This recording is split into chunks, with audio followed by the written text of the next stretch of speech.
C'est un crime atroce qui avait choqué et ému tout le pays. Le meurtre de Lola, 12 ans, le 14 octobre 2022. La petite fille avait subi de multiples sévices. Son corps finalement découvert dans une malle en plastique. Sa meurtrière présumée comparée à partir de demain devant la cour d'assises de Paris. Esther Lefebvre, Guillaume Chiez et Fabrice Hamzel. Un mois après le meurtre de Lola, sa mère trouvait alors la force de prendre la parole face à l'inexplicable. Notre petite fille, qui ne demandait qu'à vivre et à être aimée. Lola, c'est aussi la sœur, la fille, la petite fille de toutes les Françaises et de tous les Français. 3 ans plus tard, c'est une nouvelle épreuve, nous dit-elle. Mais elle ne manquera pas un jour de ce procès.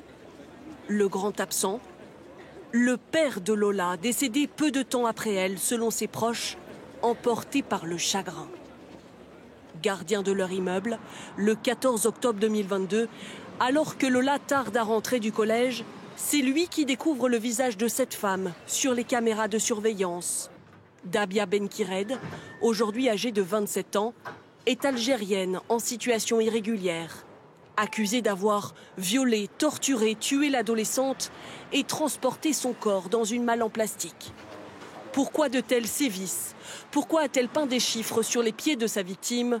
Selon son avocat, le mobile reste inconnu. Notre idée étant essentiellement de comprendre comment un tel acte a pu être commis par une femme qui n'avait pas de casier judiciaire. Devant la cour d'assises, elle devra s'expliquer pendant 6 jours et encourt la prison à perpétuité.